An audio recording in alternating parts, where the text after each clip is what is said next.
Hey everyone, so good to talk with you today. And we are going to be talking about all things salon ownership, but even just leadership in general. Today, I have a very special guest with me, Dominique DiBenedetto. She has had 15 years of experience in South Florida and she is rocking a salon. She's bringing in a whole new experience. She trains and has traveled the US, and she's also opened up a salon because she felt like there was a need for something a little different. So we're going to talk with her and just find out what it is that she's been bringing.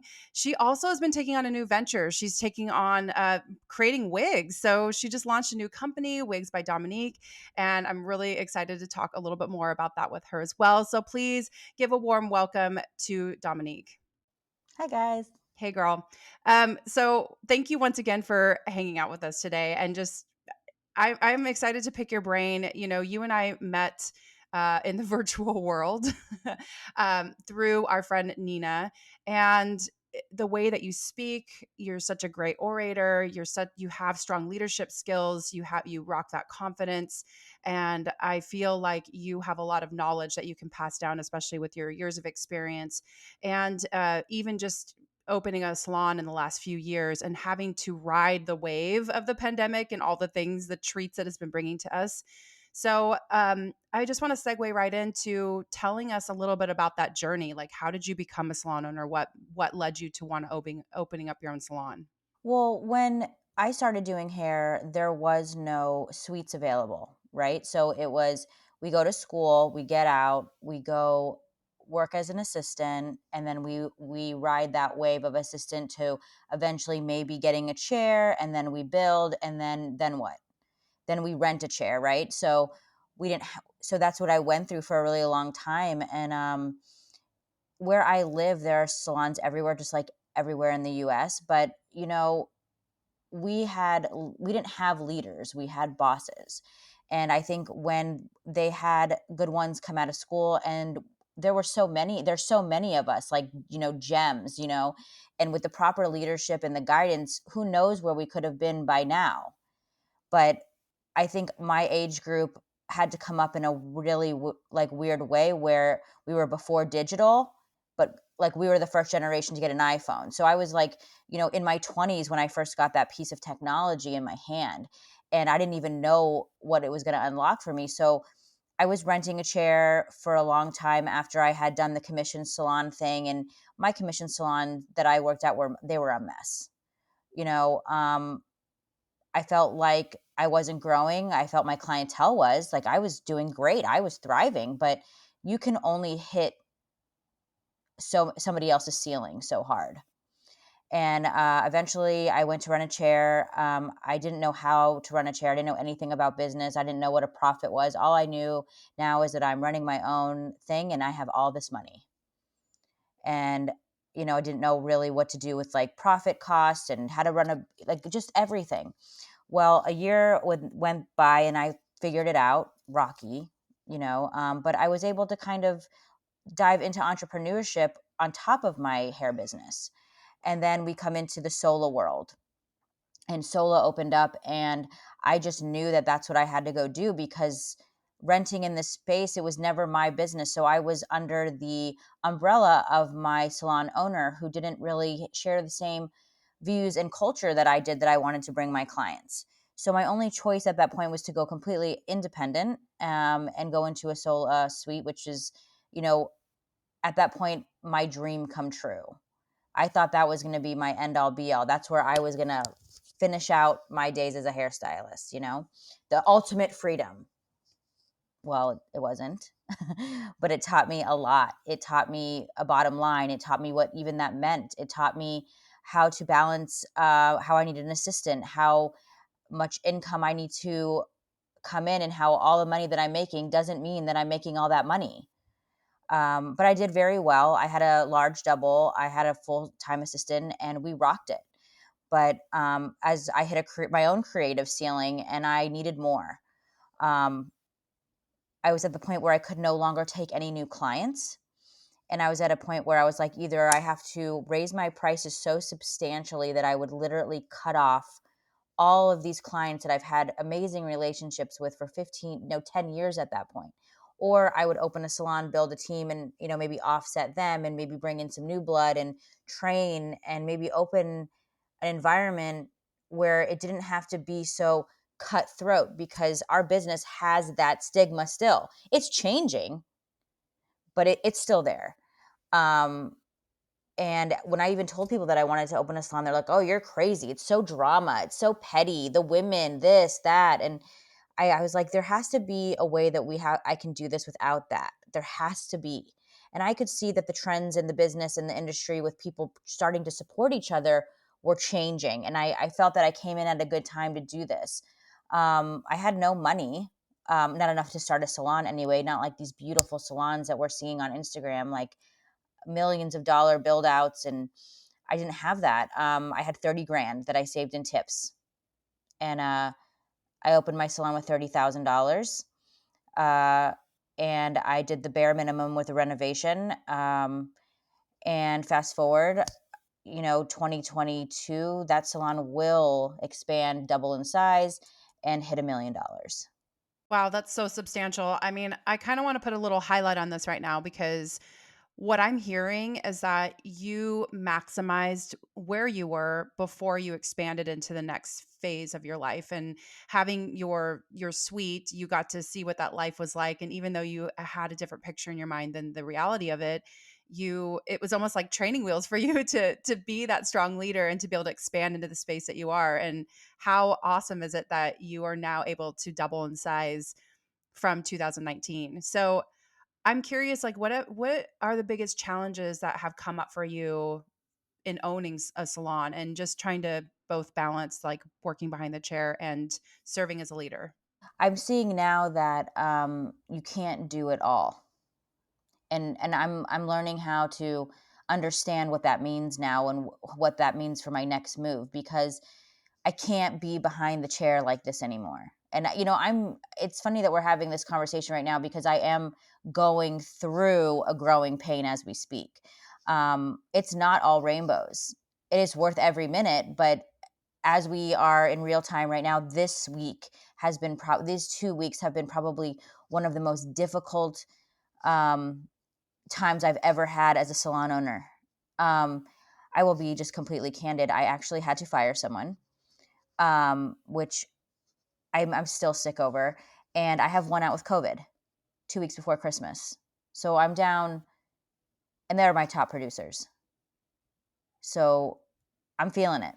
And I don't I don't know what that means. I don't really know, like, where it goes from here. I mean, I know that, and thank God my stylist is going to get better, and she's amazing. And I it's just, when it rains, it pours. And when I'm telling you it pours, it pours. I mean, I have a huge hole in my salon right now. Half of it's done and half of it's not.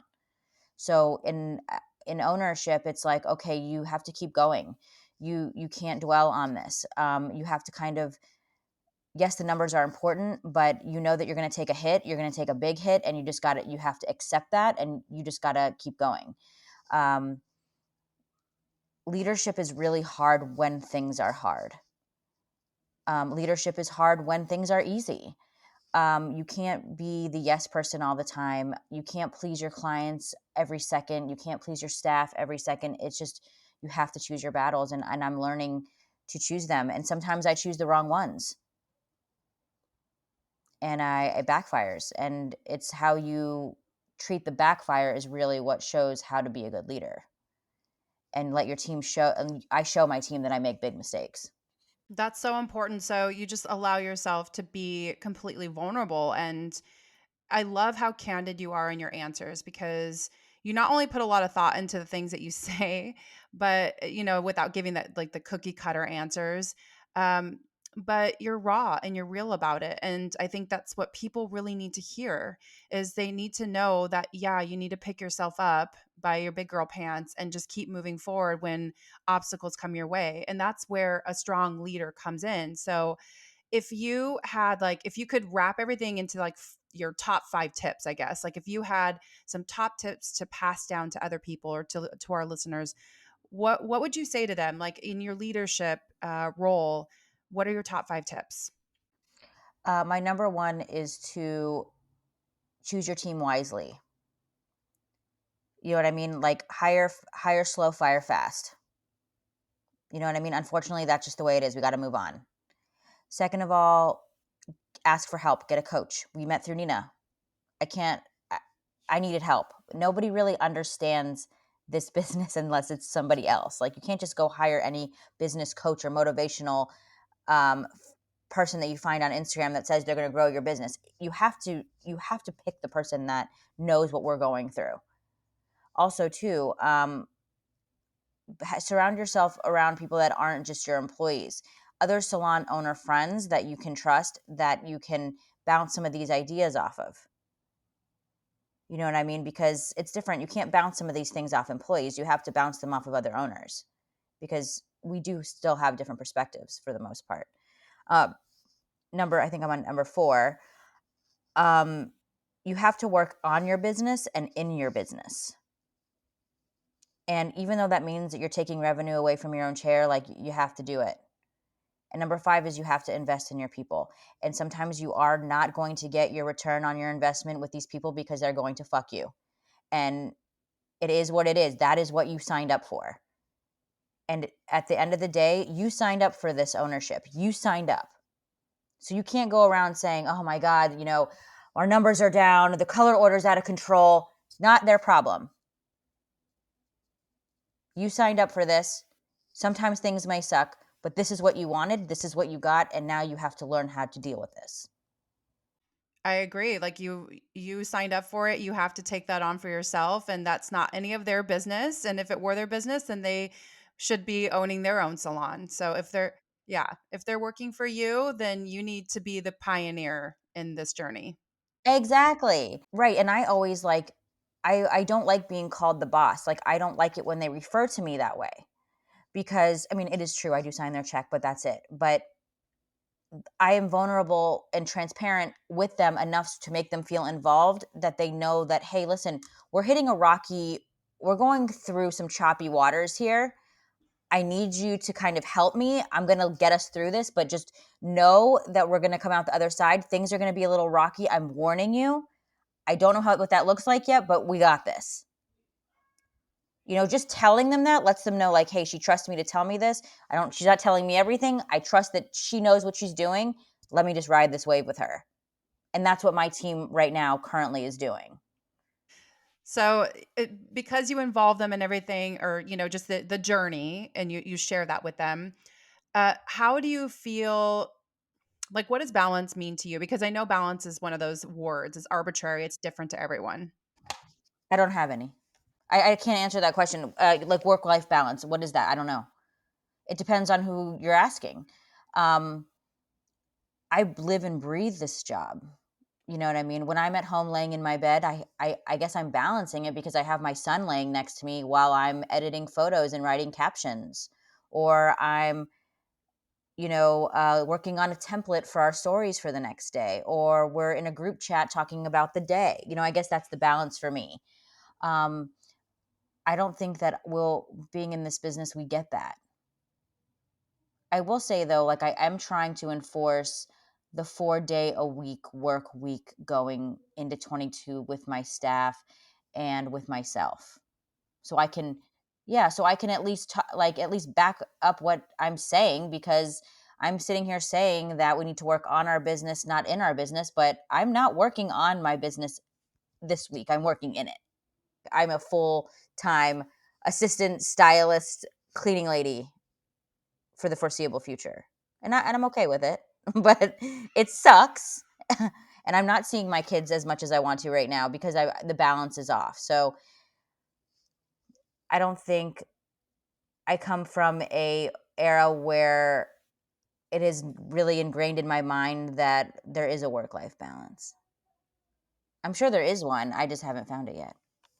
Well, and we all have a different idea of what balance might mean, and sometimes it just has to vary depending on like what obstacles we're dealing with. So I think that's you're hitting it spot on, because I think sometimes people have this idea that something's wrong with them if they don't have this balance in their lives, and that's not the case at all. Most people, they have a hard time There's only so much of the time that you can give and the energy that you can give at the same time. And it sounds to me like you're putting back into what fuels your passion. So as long as you keep that passion uh, burning and you're on that, you keep that alive, then you're able to still serve in the right ways.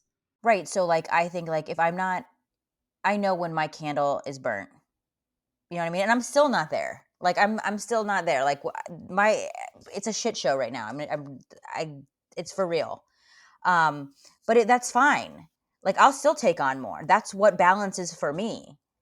Like I'm ready to do this, I'm ready to do this, I'm ready to do this. You know, with all this going on, what did I also sign up for? Oh, yeah, I January I become a Redkin artist. I know, that's amazing. How exciting. Congratulations. I'm doing that. So I'm going to make it work, but I'm going to find the balance because that's what I want to do. When you want to do stuff, you'll figure it out. You know what I mean?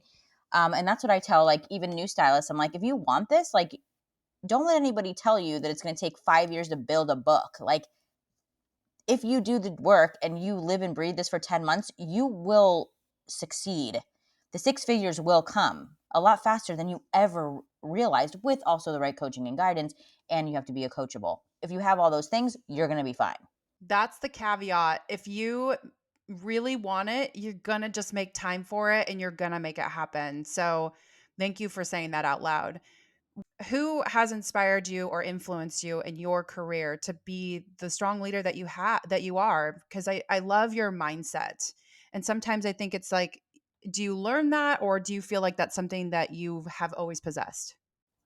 I think you're a product of your environment. And I'm gonna get a little like again, I'm very transparent. I'm a very open book. I tell it like it is, and because I don't ever want to ever not be able to remember what I said to somebody. You know what I mean? So if I stick with what has really happened, then it usually plays out for me pretty well. Um, I didn't come from very much. I come from, I had a rocky upbringing.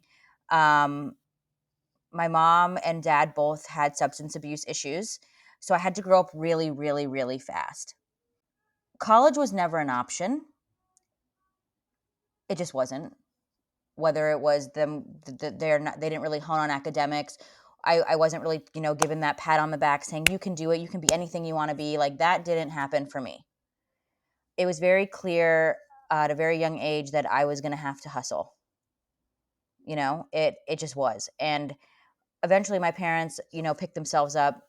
But at that point, I was like probably 13, and I realized like, okay, I'm not going to get some of the opportunities that some of my peers have.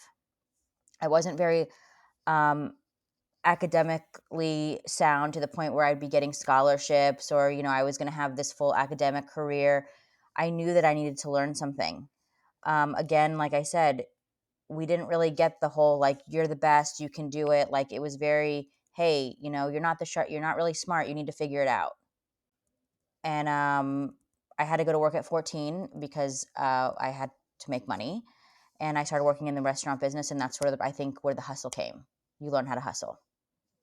You learn how to multitask. You learn, okay, if I do more, I'm going to make more. And I feel like with our business, it's the same. You do more, you make more. You have the choice to make your own income. And like, I like money. I like nice shit. Uh, I didn't have it when I was younger and I want it. So I was like, okay, that's the math. I might not be I might not be the strongest math, but I know that when you make more, you get more. That's all you need to know. That's all I needed to know. And I loved being like, I liked fashion. I loved, I knew that I wasn't going to make money as a fashion designer. I knew that I wasn't going to do any of those things, but I'm like, what could I do that I like that's going to keep my attention, that's going to give me hands on? I'll do hair. Sure, why not? It's amazing though to look back on that journey and to see that your younger self actually recognized that you needed to have a trade and that you needed to hustle. That's a lot. I mean, that's a lot of knowledge right there. So I think sometimes people they fight it or they want to follow the social norm or everyone's journey is a little different. But I think sometimes you can either sink into it or you can rise above it. So you have been a leader from the very beginning, even if you didn't recognize it. What do you feel matters the most in leading a team? The goal, your culture, especially depending on what you're doing. If we're in a salon environment, which we are, like we have to stick to what our core values and mission is. If that is not with everything that we do, then where do we have the plan? If everybody is on the same boat, then we're all going to the same destination, things will get done a lot quicker and faster. You have to be around people who are like-minded and share your vision. If they don't, then they're not part of the team and you can't lead them. There's some people that you just can't be their leader, and that's fine. But in your business, if you're leading someone, and there's different styles of leading, I've learned also like some people learn differently. And I've really been able to tune into those people. And I know that this person doesn't learn or receive things like the other. Everybody receives messages different, receives tones different. And when you have a team, you have to really, as a leader, get to know those people and how they receive and how they perceive their environment. I'm an audio learner. I'm a visual audio learner. I have to be shown things. I have to touch it, feel it, make mistakes to learn my lesson. I am one of those. I'm a hard ass learner. You know what I mean? I'm stubborn. I can't just say, do this and then it will be easy. You know what I mean? I'll be like, why?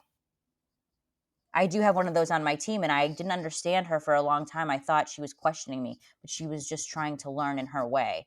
And I made some mistakes with her along the way because I thought, why does she not trust me? No, it's just that's how she learns. I have another teammate who's just like, yeah, tell me what to do, I'll do it, and we'll be fine. I trust you. I think I don't want to learn the hard way. I just want to know how to do it.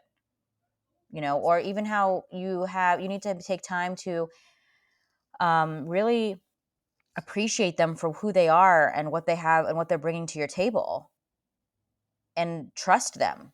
You have to trust your team, because if you can't trust them, then what the fuck do you have a team for? Sorry.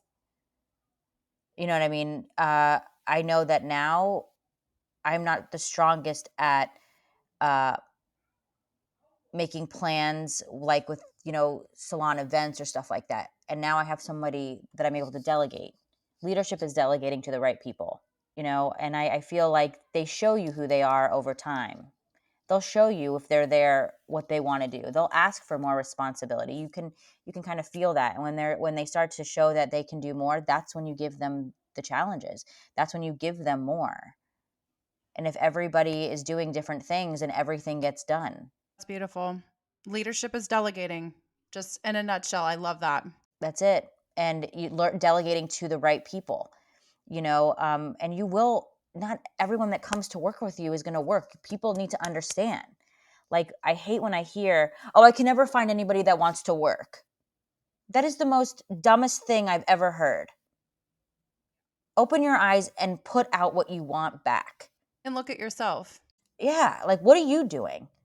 Like, I've done classes with other salon owners who have asked me, hey, can you come in and talk to my team? I'm like, no, I want to talk to you. That's a good one. They're not posting on social media. I'm like, well, let me see yours.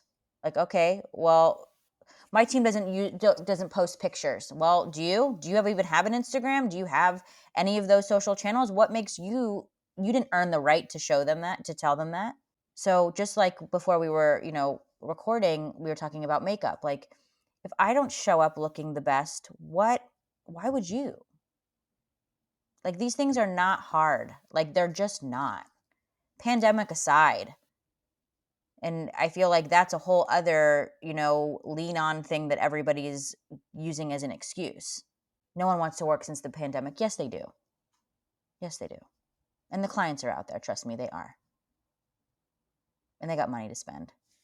I feel like we are also in a point where we're supporting each other a lot in this industry, more than we are when I started. And I feel like if people would just open their eyes to that and realize that there's enough clients to go around for everyone, everybody could lead successful teams, and all the clients can have a place to go, because not every client needs to go to your place.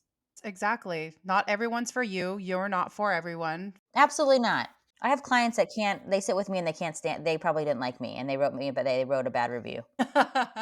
Well, I mean, I love hearing about your journey, and I want to leave a little bit of space in order to learn a little bit more about your journey with creating wigs and how that got started. And it's such a unique thing, and I feel like there's a lot of people out there that want to learn more about that. So, if you can tell us a little bit about that, like what got you started and what made you decide to venture down that path, I guess, in creating wigs.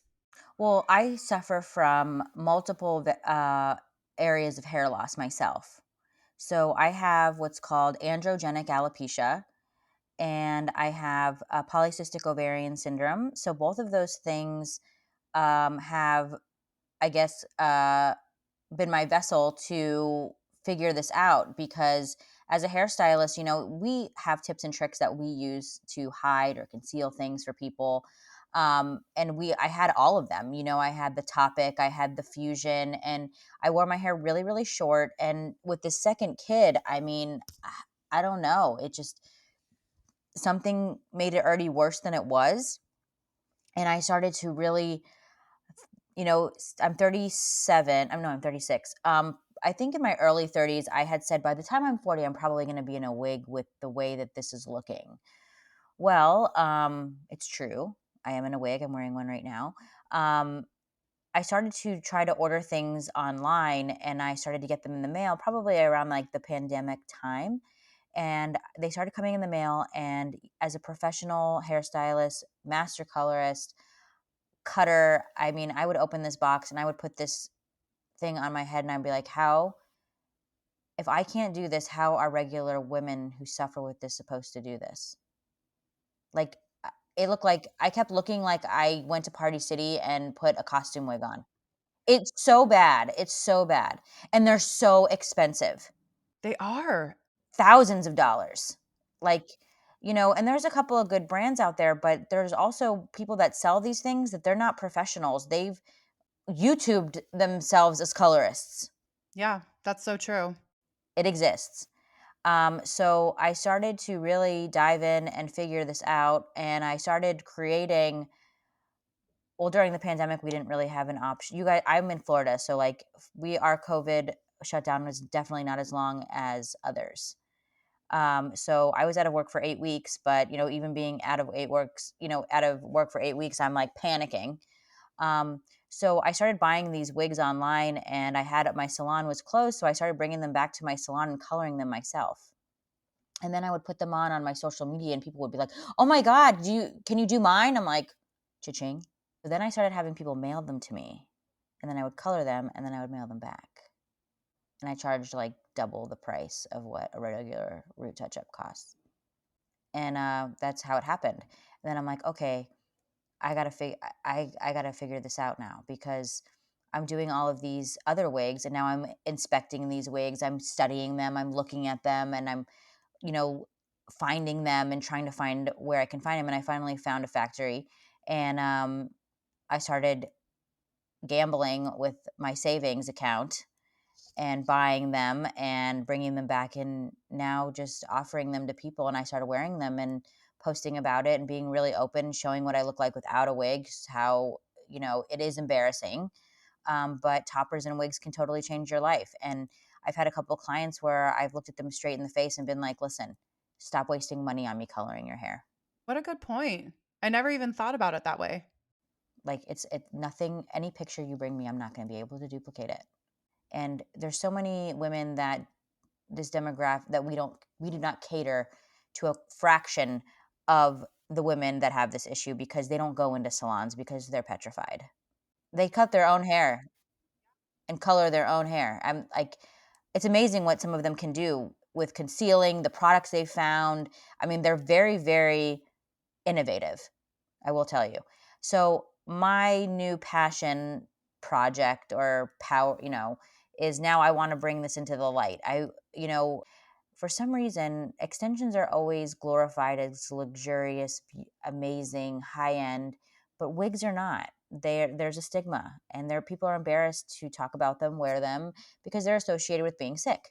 I love, sewing in hair all day long, but when you talk about them, I mean, if you look at their websites, I mean, they're luxurious. It's almost like buying a, an expensive handbag. and people are so excited to show them and, put them on ceremony in the salon. But there's private rooms for people with wigs because people are ashamed and embarrassed. And you're so right. I mean, people have no problem with adding hair into their head, but if it covers completely. And wigs are very luxurious. I mean, all day long. I mean, mine that I wear right now looks like something. I mean, my hair doesn't frizz. I can walk out in the rain and completely be perfect. I mean, it's it's just like those, same thing. So I really want to break the stigma, and I want to make wigs sexy, and I want people to be able to say to your client, like, hey, listen, you can hand me any Pinterest picture all day long. I'm never going to be able to duplicate this. Let's figure out another option. Or there's no hair solution for people who want extensions that have issues up here. I mean, there's nothing we can do. And I always hear stylists will say, well, they just need to take bites. And no, no, no, no, no. It's not going to work. There's nothing that works. There's the only FDA approved medication for hair loss is Rogaine. That's it. And then there are other solutions, but they're tens and thousands of dollars and they're very painful. I mean, we have laser caps, we have hair grafting, we have hair transplants, we have exosomes, we have stem cell treatments, but those treatments are not available to every woman that is. I mean, no one's going to spend, 15 grand for a 75% chance to see hair growth in 6 to 9 months. I mean, I wouldn't do that. I'd rather spend 2 grand on a wig and call it a day. Wow, I didn't realize it actually took that long to see that turnaround. That's crazy. And the pain that you have to go through, it's a surgery. Like, that scares me. I mean, if people really look at what those things are, and stem cell research, and their stem cell research is coming along really really fast, and I do feel like within the next 10 years we're going to see some really major developments with that. But until that time comes, I mean, I wouldn't want to risk some of those treatments, for a 75% chance. And a lot of other things too, like there's a lot of other medications that are, branded for other medical issues that have been shown to regrow hair, and they're being prescribed. Personally, I'm just not going to take, heart medicine to regrow hair on my head. It's not a gamble I'm willing to do. And yeah, it's scary. And hair loss for women it's debilitating. It is debilitating. I can speak from personal experience. Like, even though I look great in this wig and I love it and I'll be confident all day when I'm wearing it, but in my room tonight when I take it off, I will tell you that I'll just look at my hair and I'll be like, oh my God. Like, it punches you in the gut, and then you don't get used to that. Because I was even embarrassed a long time to take it off in front of my husband. I still really don't.